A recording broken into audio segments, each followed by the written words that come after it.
Le 21 août 1944, à Washington, dans le manoir de Dumbarton Oaks, s'ouvre la conférence qui doit donner une base et des institutions à la future Organisation des Nations Unies. Elle doit durer 2 mois.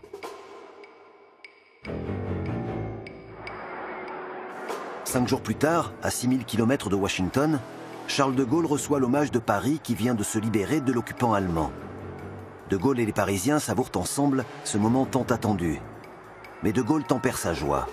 Le plus dur reste à faire. Il connaît l'importance de la conférence qui s'est ouverte à Dumbarton Oaks. Les 3 grands qui sont sur le point de vaincre l'Allemagne, américains, britanniques et soviétiques, y discutent de l'avenir du monde en l'absence de la France. Au milieu de la foule parisienne, de Gaulle est sans doute le seul à mesurer le danger que représente cette absence. La relégation définitive de la France au rang de petite nation. Les 3 grandes puissances n'ont pas de considération pour un pays qui a si peu contribué à la guerre contre l'Allemagne. De Gaulle le sait mieux que quiconque. Roosevelt, Churchill et Staline n'ont toujours pas reconnu le gouvernement provisoire dont il prétend être le chef.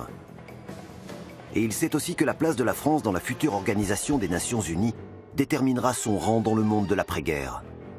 Faire revenir la France dans la cour des grands sera donc sa prochaine bataille.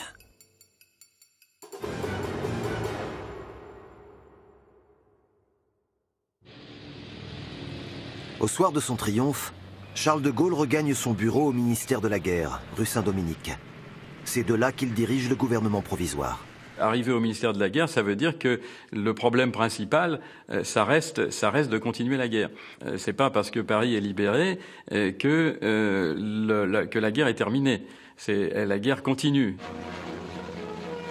En cette fin du mois d'août 1944, les 2 millions de soldats réunis par la coalition alliée déferlent sur la France et foncent en direction de l'Allemagne.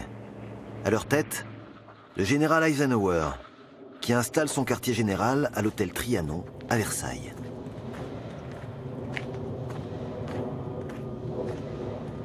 En août 1944, le tempo s'accélère.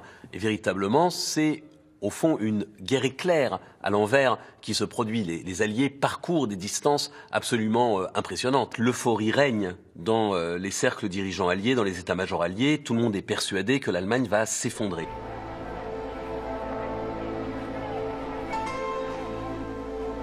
Les Allemands semblent en déroute. Partout, les Alliés font des milliers de prisonniers. Dans le sud, la première armée française, sous les ordres du général Delattre de Tassigny, débarque sur les plages du Var et remonte triomphalement la vallée du Rhône, en libérant Toulon, Marseille, Lyon, sans coup férir, aidée par les forces françaises de l'intérieur, les FFI, qui regroupent les principaux groupes militaires de la résistance. Cette victoire trop rapide ne fait pas les affaires du général de Gaulle. Si le Reich est battu tout de suite, la France n'aura pas le temps de conquérir sa part de gloire. Le général sait aussi que pour compter sur l'échiquier du monde, il faut qu'elle paye l'impôt du sang, que les 3 grands ont versé sans compter. De Gaulle, c'est quelqu'un qui calcule toujours avec 2 ou 3 longueurs d'avance. À partir du moment où les Américains, il serait perçu que les Anglais et les Américains ont gagné la guerre à notre place, eh bien, à ce moment-là, la France sera toujours reléguée au 2e rang des nations. We hope they will be relieved of that burden forever. L'Amérique, elle, n'a pas mesuré ses sacrifices, en hommes et en argent. Et c'est en chef victorieux que Franklin Delano Roosevelt vient d'entamer la campagne pour sa réélection. Dans ses discours, Roosevelt parle déjà aux électeurs américains de l'après-guerre. En 1944, il a quelque chose de très précis à proposer au peuple américain. Il s'agit de la création d'une organisation internationale qui doit promouvoir la paix. Il parle, bien sûr, de ce qui va devenir les Nations Unies.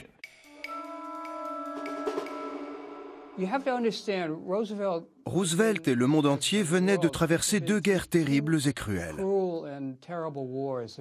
La Première Guerre mondiale, durant laquelle 30 millions de personnes étaient mortes, et la Deuxième Guerre mondiale, durant laquelle plus de 60 millions de personnes venaient de perdre la vie. Roosevelt était absolument convaincu qu'il fallait un organe de sécurité pour empêcher le déclenchement d'une Troisième Guerre mondiale.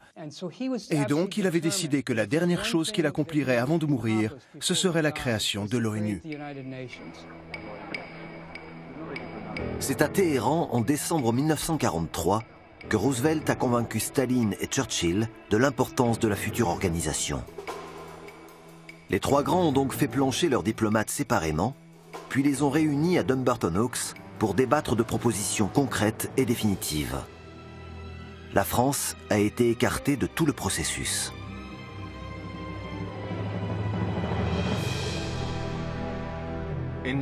En 1944, quand les discussions sur le futur de l'ONU commencent, les Français n'ont presque rien à faire valoir à la table des négociations.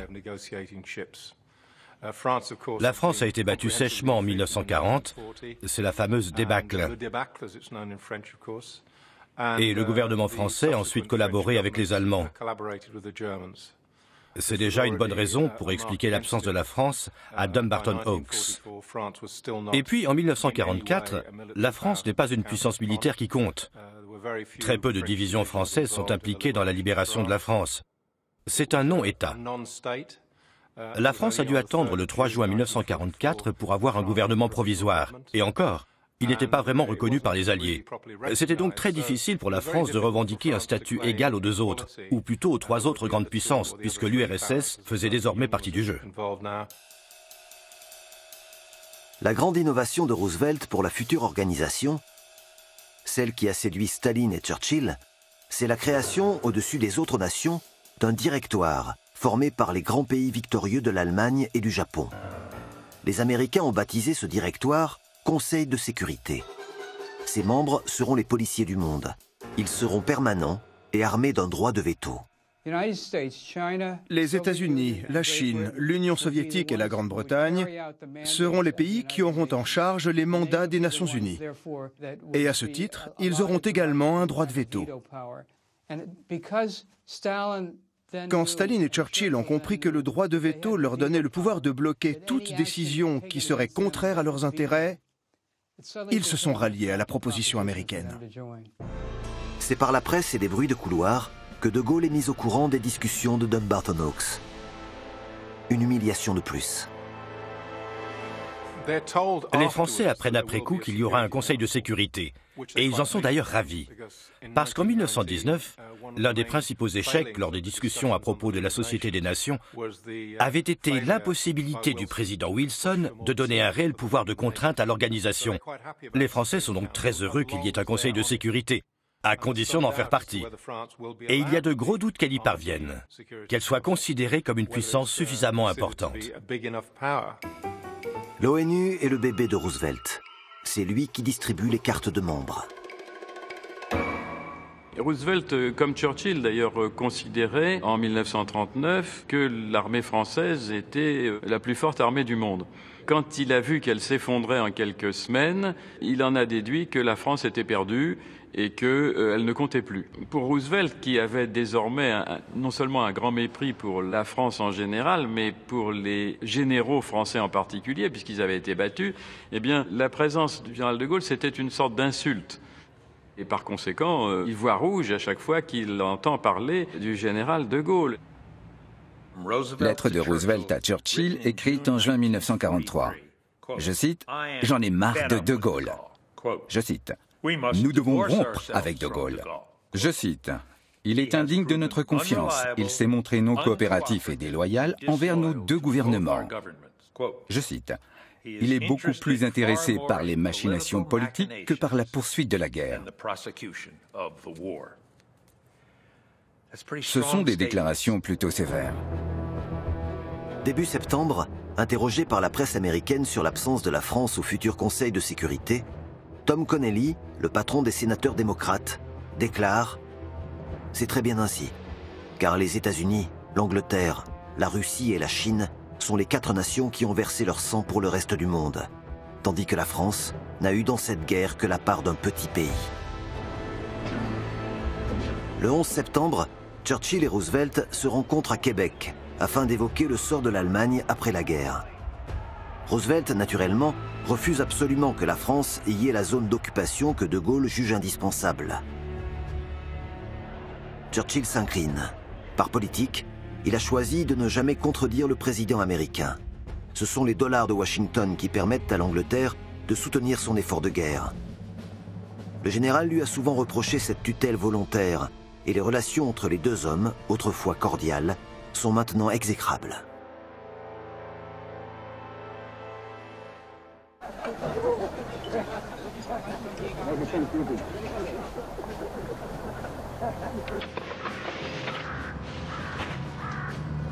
À la surprise générale, l'Allemagne ne s'effondre pas, l'Allemagne tient. La retraite des troupes allemandes de France s'est produite en bon ordre.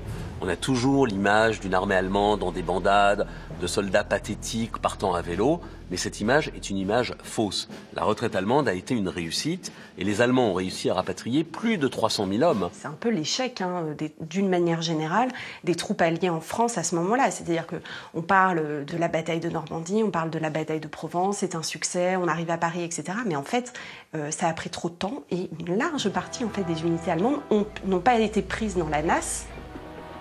Désormais, les Allemands ne luttent pas simplement pour une hégémonie européenne, ils luttent pour défendre leur territoire. Et il y a donc une forme de sursaut patriotique qui va expliquer à la fois un raidissement et une très bonne résistance des troupes qui surprend, bien entendu, les états-majors alliés.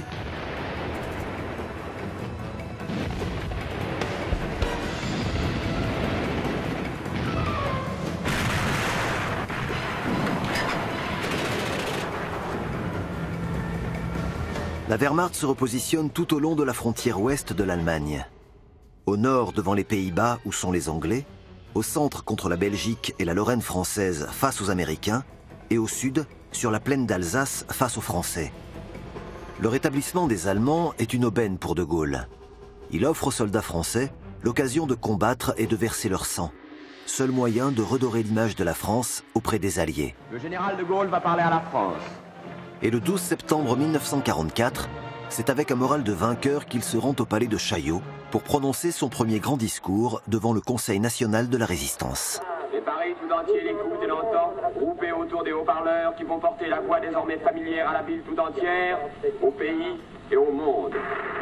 L'horizon se dore des lumières de la victoire.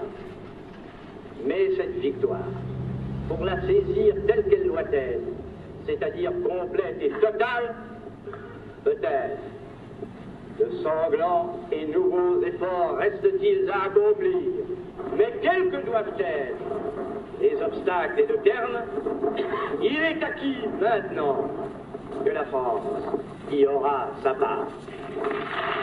Et enfin, nous croyons qu'il n'est pas possible de régler réellement les conditions politiques, économiques, morales dans lesquelles vivront les hommes de la Terre après ce drame, de les régler sans la France, car après tout, 100 millions d'hommes vivent sous notre drapeau et beaucoup de nos semblables ne conçoivent point qu'un édifice soit autre chose qu'arbitraire et fragile s'il ne porte pas le sceau de la France.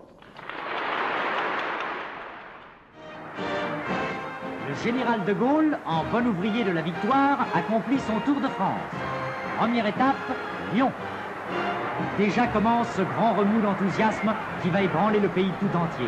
Les capitales de nos provinces ont voulu crier leur joie aussi fort que Paris avait crié la... À partir du 20 septembre, De Gaulle entame une série de voyages dans les grandes villes de province.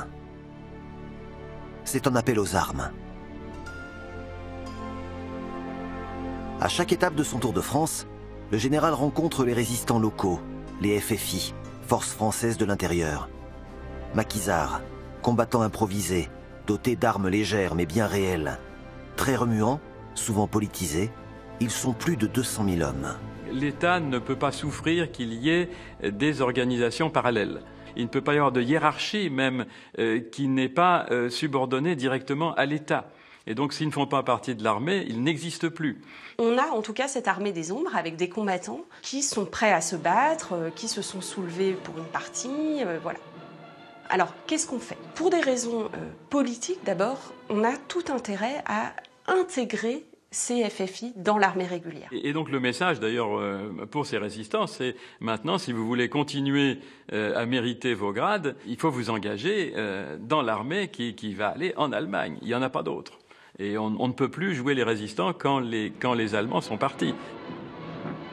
D'une part, il fallait enrôler tous les résistants et tous ceux qu'on pourrait enrôler et équiper et armer et entraîner, parce qu'il ne suffit pas de donner un uniforme et une arme, il faut aussi qu'ils sachent s'en servir.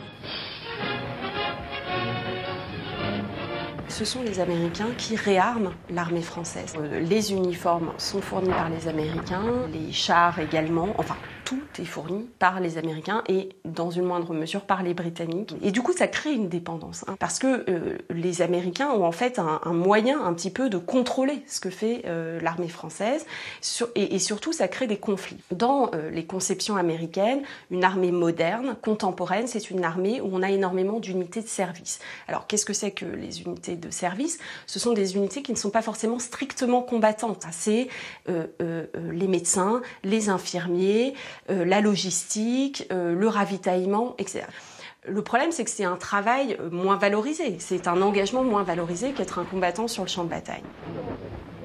Dans les conceptions françaises, c'est important, c'est même fondamental, qu'il y ait le plus de combattants possible. Pourquoi? Parce que là aussi, pour l'armée française, l'enjeu il est politique, c'est-à-dire il faut montrer à la face du monde, si je puis dire, que l'armée française dispose d'un nombre maximal de combattants stricts. Les objectifs stratégiques sont dictés par les Américains ou, pour être plus exact, par Eisenhower. Les Britanniques n'ont plus véritablement voix au chapitre dans la définition de la stratégie globale. Et si les Britanniques n'ont pas voix au chapitre, que dire des Canadiens ? Que dire des Français? Ils ont encore moins voix au chapitre que les Britanniques. L'objectif d'Eisenhower depuis le début, c'est de prendre la Ruhr. C'est ça l'objectif du débarquement en Normandie. Tout simplement parce qu'Eisenhower sait que lorsque la Ruhr, cette grande région industrielle, tombera, les Allemands n'auront plus les moyens de prolonger la guerre, et donc il se concentre sur cet objectif, et il ne veut pas en dévier. Dans le dispositif stratégique d'Eisenhower, les soldats français occupent la zone sud, des Vosges à la plaine d'Alsace, avec en ligne de mire Strasbourg, Stuttgart et la Forêt-Noire. La Ruhr, avec ses usines et son charbon, est la chasse gardée des Anglais et des Américains. À Versailles, l'état-major d'Eisenhower travaille d'arrache-pied en vue d'une offensive décisive et générale pour la mi-novembre. Le 7 octobre, la conférence de Dumbarton-Oaks s'achève. Une délégation de diplomates chinois est arrivée en dernière semaine afin d'apposer sa signature sur le document concocté par les Américains, les Britanniques et les Soviétiques. C'est Roosevelt qui a imposé la Chine. Elle sera donc le 4e membre admis au Conseil de sécurité de la future Organisation des Nations Unies. La Chine, qui a payé un très lourd tribut à la guerre contre le Japon, est pourtant un nain politique, à l'économie misérable. Mais la volonté de Roosevelt d'en faire le 4e gendarme du monde est inébranlable. Le nom de la France, que les Britanniques ont timidement avancé pour compléter le quatuor, a été renvoyé par les deux autres à un hypothétique en temps voulu. Autrement dit, le candidat doit faire ses preuves. Le 11 octobre, Winston Churchill, accompagné d'Anthony Eden, son fidèle ministre des Affaires étrangères, va voir Joseph Staline à Moscou. Au menu, le sort de l'Allemagne et des pays d'Europe centrale dont l'armée rouge menace de s'emparer. Cette perspective effraie la diplomatie britannique qui a trouvé la parade. Des gens comme Eden, ils sont payés pour voir plus loin que la fin de la guerre. Et plus loin, ça veut dire qu'il faut qu'il y ait une France puissante avec une armée française puissante, déjà pour tenir en respect l'Allemagne, comme ils l'ont fait après 1918, mais aussi pour servir de tampon pour le cas où les Soviétiques arriveraient près de la Manche. Donc c'est l'équilibre des puissances traditionnelles. Le 24 octobre, les États-Unis consentent enfin à reconnaître officiellement le gouvernement provisoire du général de Gaulle. Londres et Moscou lui emboîtent le pas dans la journée. La France retrouve dans le concert des grandes nations la place qui est la sienne. Et pour marquer ce geste, l'ambassadeur des États-Unis, M. Jefferson Keffray, se réinstalle place de la Concorde, tandis que la bannière étoilée flotte à nouveau sur l'ambassade. On a rouvert les salons fermés depuis 4 ans, on félicite et l'on remercie. Paris compte un hôte et un ami de plus. Le 4 novembre, Franklin Delano Roosevelt est facilement réélu président pour son 4e mandat à la tête des États-Unis. Même si tout le monde s'y attendait, sa réélection n'est évidemment pas une bonne nouvelle pour Charles de Gaulle. Mais Roosevelt a 62 ans et il est très malade. Personne ne savait. Personne ne savait. Les journalistes s'en doutaient, mais à l'époque, ils respectaient le secret. Ils ne parlaient pas de sa paralysie, ils ne disaient pas qu'il était en fauteuil roulant, ils ne parlaient pas de sa fatigue et de ce genre de choses. Donc je pense que ce n'était pas du tout une question importante pour les Américains, vraiment. Et une semaine après la réélection de Roosevelt, le général a quand même une satisfaction. Il reçoit la visite de Winston Churchill, venu commémorer la victoire commune du 11 novembre 1918, revoir Paris et Charles de Gaulle. Le meilleur moyen de se concilier de Churchill, c'était de lui faire un défilé militaire. De Gaulle le savait depuis longtemps, il l'a fait plusieurs fois. Churchill est un émotif, c'est un grand sentimental, c'est un grand francophile. Elle est émue par les retrouvailles avec le général de Gaulle, avec des sentiments très mitigés, parce que au cours des derniers mois, les relations ont été extrêmement tendues, et même ça, c'est une litote.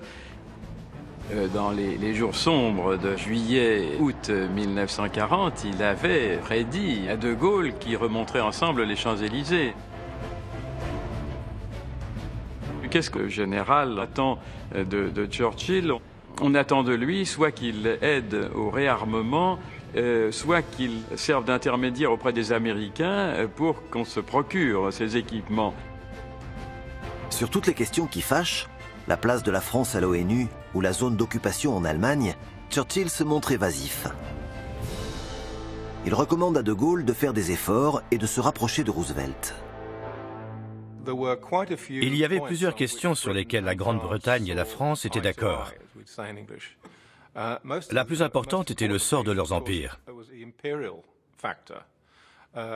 Alors que les États-Unis étaient viscéralement anticoloniaux en raison de leur histoire, la Grande-Bretagne et la France possédaient encore de grands empires en 1944, et ils voulaient les garder. Churchill considérait que les Français pouvaient être des alliés précieux pour conserver son empire et s'opposer au projet de décolonisation des États-Unis.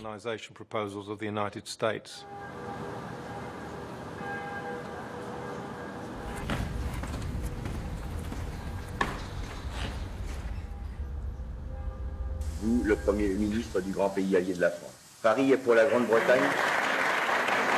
Ah, les braves policiers. Vous me permettez que je le présente. Ici, un poignard allemand qui a été pris sur les Allemands. Et voici le drapeau à croix gammée. Le séjour de Churchill est très chargé. Les résistants parisiens l'accueillent à l'hôtel de ville et dès le lendemain, De Gaulle l'emmène à Besançon pour voir Delattre et l'armée française à la veille de reprendre le combat. Pour un vieux monsieur quand même, qui était pratiquement à sa 70e année, rester 7 heures dans la neige par une température de moins 3 ou 4 degrés, qui en plus était sujet à des pneumonies, c'était quand même très risqué. Le but de Gaulle, c'était de montrer que voilà, la France renaissait, qu'elle avait une véritable armée disciplinée qui combattait pour effacer la tâche de 1940.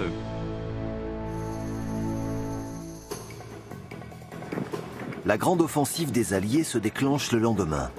Du nord au sud, 2 millions d'hommes avancent en direction des frontières du Reich pour le choc décisif. C'est un échec général, les Allemands tiennent. Seuls les Français progressent un peu en Alsace. Les chars de Leclerc prennent Strasbourg le 23 novembre. Pour l'opinion, et pour De Gaulle en particulier, la libération de la capitale alsacienne par une armée française a une portée symbolique immense. Mais Delattre ne peut empêcher les Allemands de former une poche de défense fortifiée autour de Colmar. Pour libérer le reste de l'Alsace et s'approcher de l'Allemagne, il ne reste qu'une seule route, celle qui passe par les cols des Vosges.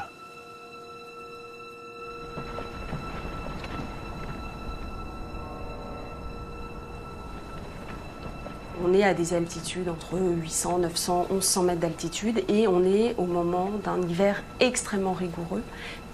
L'hiver 44-45 est probablement un des hivers les plus froids du XXe siècle. Les combattants vivent et combattent par moins 20, parfois moins 30 degrés.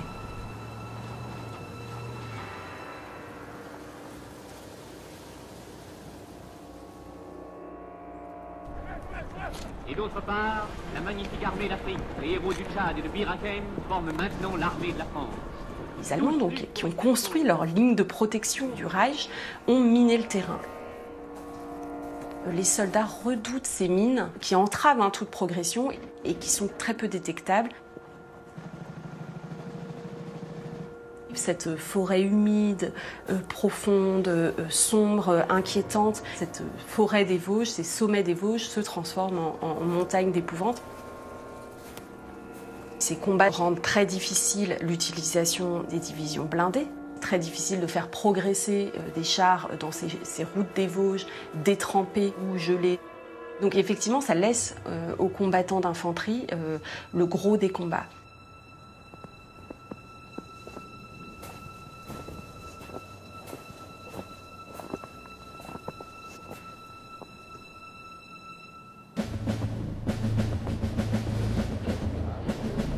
Le lendemain de la libération de Strasbourg, De Gaulle s'envole pour Moscou. Son voyage va durer 3 semaines. Une bien longue absence qu'il peut se permettre car les désordres de la libération sont terminés. La guerre civile n'a pas eu lieu. De Gaulle a maté les jusqu'au-boutistes de l'épuration et canalisé les ardeurs des FFI. Il a le pays bien en main et peut partir sans crainte. Et en cas de problème, il a une autre carte dans sa manche. Là encore, il s'est entendu avec Eisenhower, et que si jamais il y avait le moindre mouvement, qu'il soit écrasé immédiatement. Il ne faut pas oublier qu'Eisenhower était à Versailles. L'avion ne va que jusqu'à Téhéran. On est en guerre, et il ne peut pas aller directement à Moscou, c'est impossible. Churchill a pu, mais il avait des moyens de transport que De Gaulle n'avait pas. Et donc De Gaulle a dû dépendre des Soviétiques, donc il a pu aller à Téhéran par ses propres moyens. Une fois à Téhéran, le seul moyen de transport, c'était le train. Et le train faisait tout le trajet depuis Téhéran jusqu'à Moscou, en passant par tout le Caucase, donc en longeant la Caspienne, en passant par Bakou. C'est montagneux, c'est chaotant, etc. C'est extrêmement long. Il n'arrive que le 2 décembre à Moscou.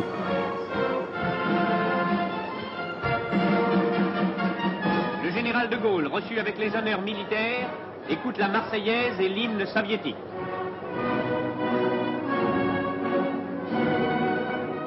Si De Gaulle a accepté de faire un si long voyage, c'est qu'il veut signer un traité avec l'URSS afin de montrer au couple Churchill-Roosevelt que la France est libre de chercher ses amitiés hors de leur influence. Mais personne n'est dupe, et surtout pas Staline lui-même. Staline, c'est un pragmatique. Et la question essentielle pour lui, c'est très simple, c'est pas un philosophe, c'est la France, combien de divisions ? La France, 10 divisions. 10 divisions, c'est ce qui sacrifie chaque jour sur le front. Donc ça ne compte pas, 10 divisions. Pour lui, ça a l'importance d'un régiment pour l'armée française, même pas. Donc, il trouve, et il le dit d'ailleurs, que ce De Gaulle, c'est un homme qui parle bien fort pour quelqu'un qui n'a rien derrière lui. Et donc, il ne comprend pas. C'était bien sûr dans l'intérêt de l'URSS de signer un traité comme celui-là. Mais là, l'effort était particulièrement inégal. Lors de la venue de Gaulle en URSS, il est d'abord passé par Bakou et il a tenu à visiter Stalingrad. Et c'est dans les ruines de Stalingrad qu'il a prononcé un célèbre discours où il dit « Je salue Stalingrad, une ville symbole de notre lutte et de notre victoire commune ». Il insiste sur l'adjectif « commune ». À l'époque, les représentants soviétiques ont grincé des dents, car pour les soviétiques, les prétentions de De Gaulle n'étaient absolument pas justifiées, vu la faible contribution de la France à la victoire.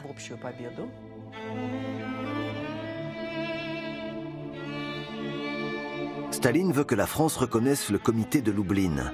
Ce gouvernement composé de communistes polonais pur sucre que l'armée rouge a installé dans la Pologne libérée des Allemands. Comme Roosevelt et Churchill, De Gaulle ne veut pas entendre parler du comité de Lublin, car il existe un gouvernement polonais légitime et pluraliste, exilé à Londres depuis 1940. Les soviétiques mettent en avant les milliers de soldats français libérés des stalags allemands et qui attendent désespérément leur rapatriement au cœur de l'hiver polonais. Et ils font traîner les choses. Pendant des jours, le général est baladé entre les ruines de Moscou bombardées et les constructions du nouveau métro. Sauf lors d'un grand dîner de gala, il voit très peu Staline, qui a chargé son ministre des Affaires étrangères, Molotov, de s'occuper des Français. La ruse de Staline, si vous voulez rapatrier vos ressortissants en Pologne, envoyez un ambassadeur qui va s'occuper de ça. Mais oui, mais si on envoie un ambassadeur, ça veut dire qu'on reconnaît le comité de Lublin. Et c'est ce que, justement, De Gaulle ne veut pas. Staline avait le don pour éviter une discussion.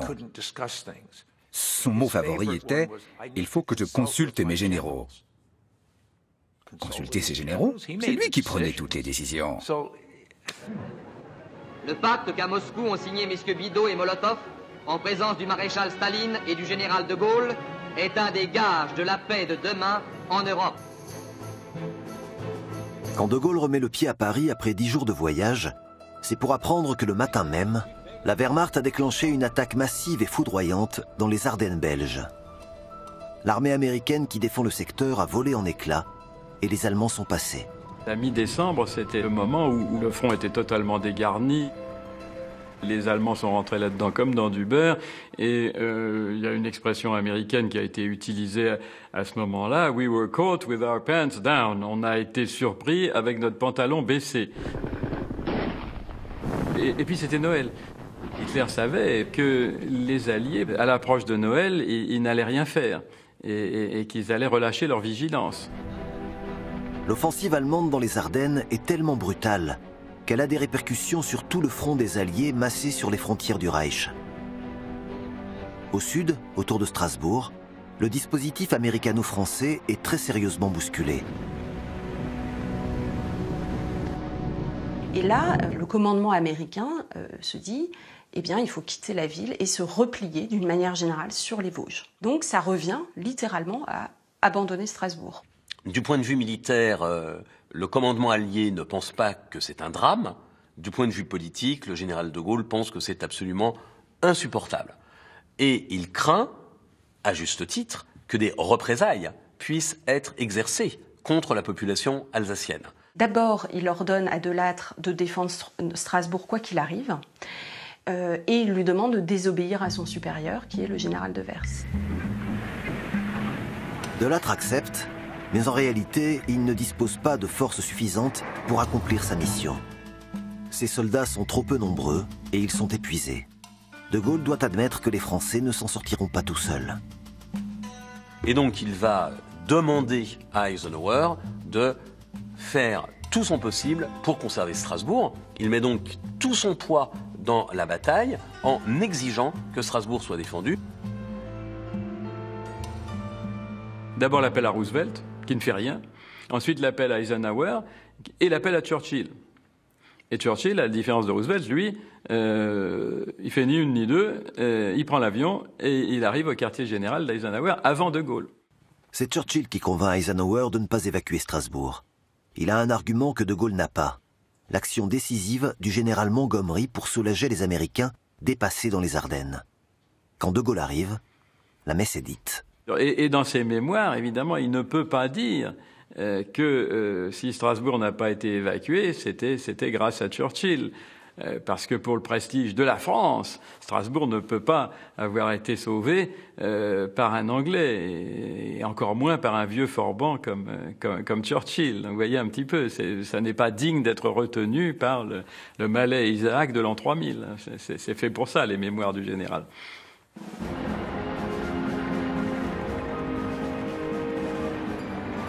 Début janvier, les Allemands qui n'ont plus d'avions et plus de carburant commencent à reculer.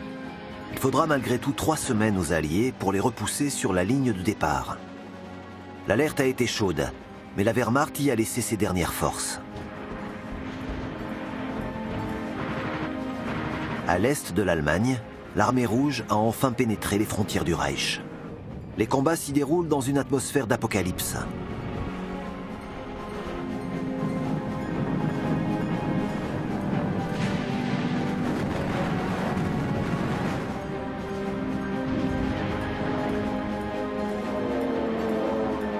Mais la victoire ne fait à présent aucun doute.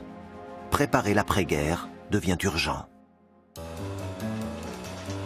Dès la mi-janvier 1945, la presse américaine annonce qu'un sommet des trois grands aura lieu bientôt, probablement en Crimée, à Yalta. La France, une fois de plus, n'est pas conviée. Pour faire passer la pilule au général, Roosevelt a envoyé à Paris ce qu'il avait de mieux, en la personne d'Harry Hopkins. Harry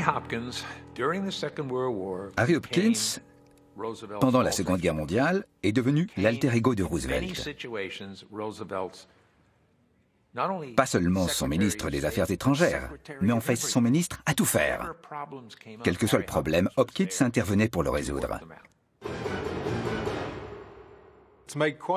Quand Hopkins et l'ambassadeur américain Keffrey rencontrent De Gaulle en janvier 1945, ils lui font clairement comprendre que même si les Français devraient être invités à Yalta, ils ne le seront pas. De Gaulle encaisse, mais prévient que dans ces conditions, les décisions qu'on prendra au sommet n'auront pas forcément l'agrément de la France. Sur le chemin de Yalta, Churchill a obtenu de Roosevelt une rencontre préliminaire à Malte. Il voudrait que les Anglais et les Américains présentent un front commun face aux appétits soviétiques. Mais Roosevelt refuse cette entente à deux. Il ne veut pas aiguiser la méfiance légendaire de Staline. À Yalta, les Anglais défendront leurs intérêts tout seuls, au milieu des deux superpuissances. Pour Churchill, le concours de la France est en train de devenir indispensable. Dateline, Yalta, February 3rd, 1945. In a moment, the story. Here on the Black Sea, near the city of Yalta in the Crimea, is the meeting place of the leaders of Britain, Russia, and the United States, scene of the most successful international conference of the war.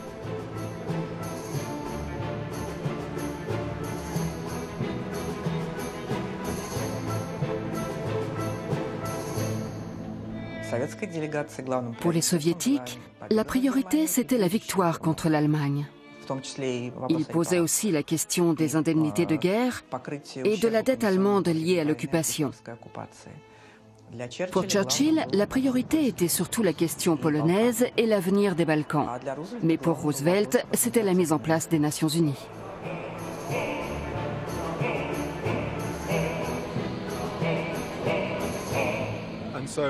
Quand Churchill, Roosevelt et Staline se réunissent à Yalta, la question de l'avenir de la France est évoquée en toute fin de conférence, bien après la question de l'Allemagne, celle de la Pologne ou les frontières orientales de l'Europe.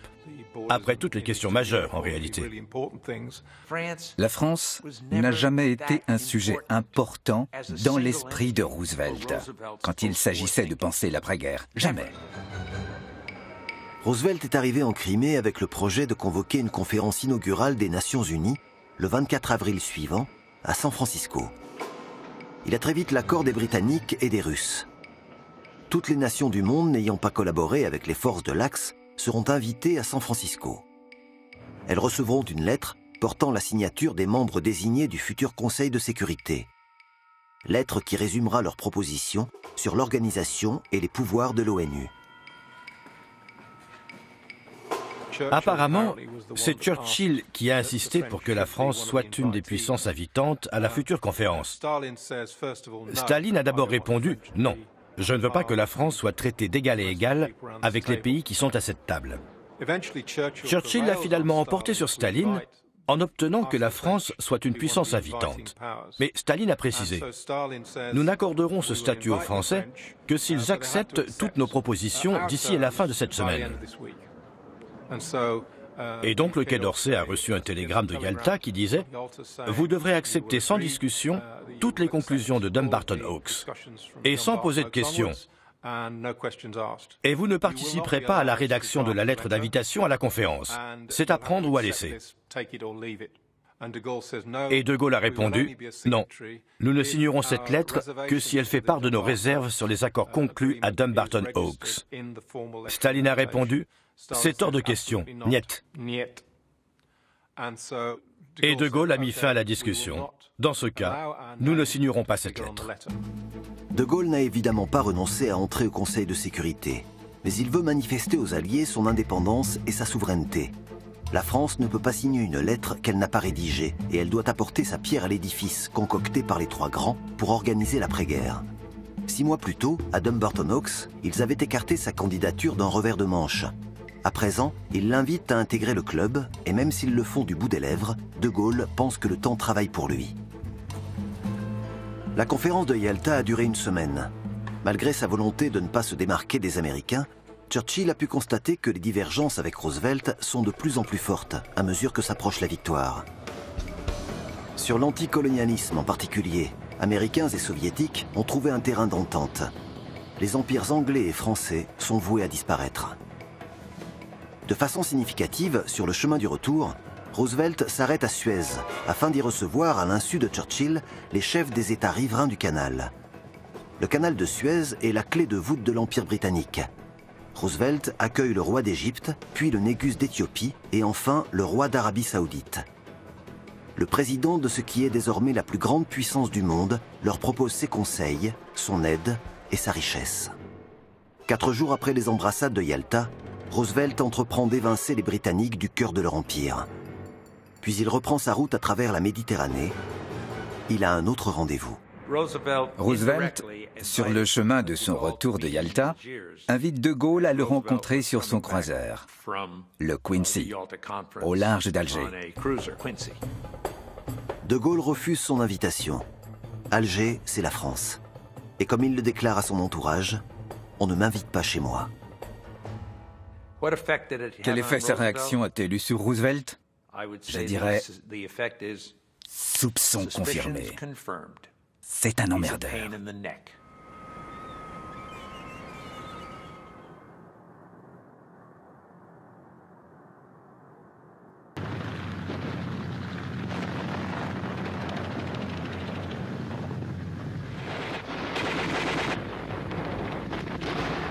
À la fin du mois de février 1945, les alliés anglo-américains entrent enfin au nord de l'Allemagne. La Ruhr est en vue. La victoire n'est plus qu'une question de semaines. C'est fort de ce succès que le 1er mars, Roosevelt s'adresse au Congrès américain afin de rendre compte de Yalta.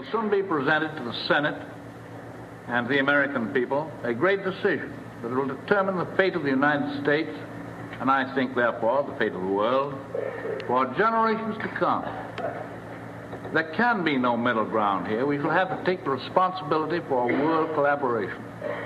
Or we shall have to bear the responsibility for another world conflict. Il parle bien entendu de la naissance des Nations Unies, mais il ne laisse pas passer l'occasion de faire une allusion vengeresse à De Gaulle qui lui a posé un lapin à Alger.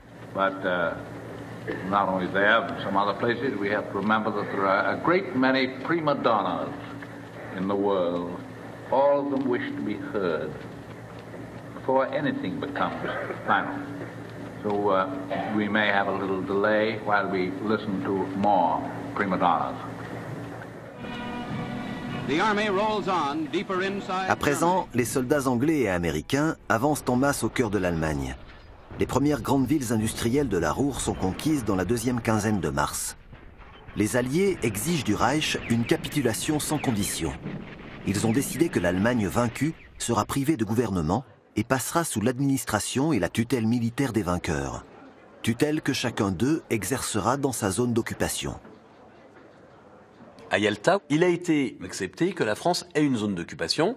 Staline a dit qu'il y consentait à partir du moment où cela ne lésait pas la part de territoire allemande qui revenait à l'Union soviétique. Donc, le principe a été acté, mais la délimitation de cette zone d'occupation n'est pas encore déterminée.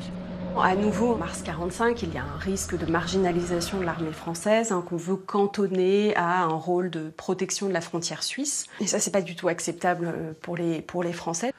Et donc le général de Gaulle, qui pense qu'il vaut mieux tenir que courir, va ordonner à De Lattre d'entrer sur le territoire allemand et surtout de conquérir le plus possible de territoire allemand. De Gaulle oblige De Lattre à passer le Rhin, quoi qu'il arrive, indépendamment des ordres américains, fin mars 1945. Il pense, et il a raison, le général de Gaulle, que plus les Français contrôleront de territoire allemand, plus ils ont une possibilité de négocier avec les Anglo-Américains les contours de leur zone d'occupation.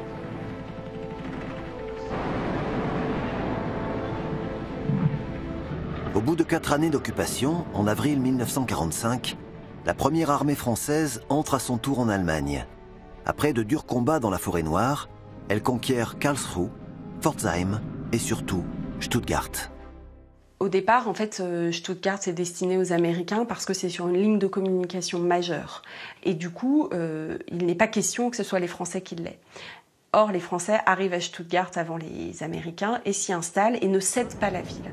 Et là on est vraiment au cœur de cette politique du gage territorial, véritablement.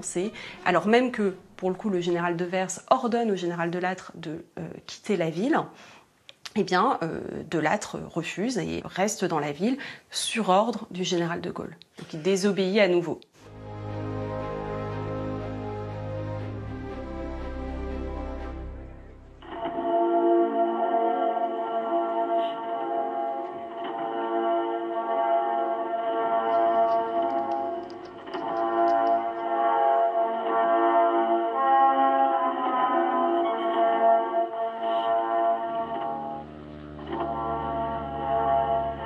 Le 12 avril 1945, Franklin Delano Roosevelt meurt d'une hémorragie cérébrale foudroyante.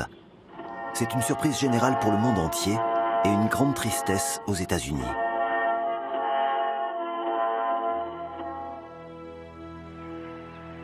Mais la guerre continue. Le jour même, son vice-président, Harry Truman, prête serment et lui succède à la Maison-Blanche. Pour De Gaulle, la disparition inattendue de Roosevelt lève une partie des incertitudes qui pèsent encore sur la place de la France.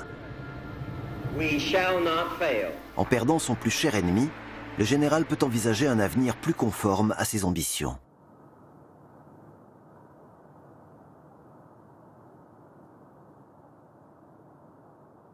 Et il a ses morts. Plus de 15 000 soldats sont tombés pour la France entre août 1944 et avril 1945 en combattant l'armée allemande. C'est peu en regard des pertes américaines, britanniques, chinoises ou soviétiques, mais suffisamment important pour être souligné dans le bilan qui va consacrer les vainqueurs. De Gaulle n'y manquera pas. Intégrer in extremis la cour des grands est à ce prix.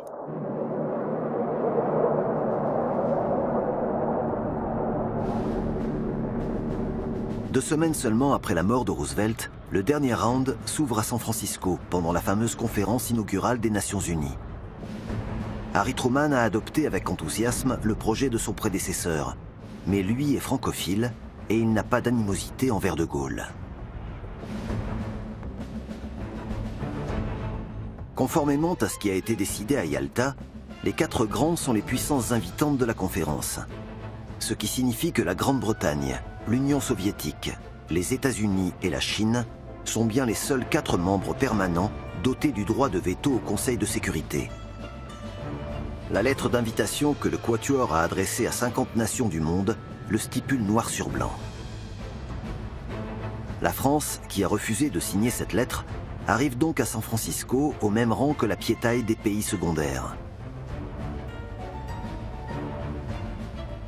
En chemin, Georges Bidault, le ministre français des Affaires étrangères qui conduit la délégation, s'arrête d'abord à Washington pour rencontrer le nouveau président. L'accueil de Truman est chaleureux, le crédit de la France est en hausse, tout n'est peut-être pas perdu. Les 4 grands ont d'ailleurs laissé la porte ouverte à condition que la France accepte leurs propositions sans y ajouter une virgule. Ce tout ou rien continue d'indisposer De Gaulle, qui veut pour le principe que la France puisse amender le projet, même à la marge. Une fois à San Francisco, Bidault adopte la tactique politique élaborée à Paris avec le général et qu'au poker, on appelle le bluff. Pendant une quinzaine de jours, la France s'est présentée comme le leader des petites nations. Rejetant haut et fort l'offre faite par les 4 grands d'être un membre permanent du Conseil de sécurité, les Français ont préféré dire « Non, il est plus vertueux de représenter les petites nations et de faire en sorte que leurs problèmes et leurs attentes soit prise en considération pendant les débats à San Francisco.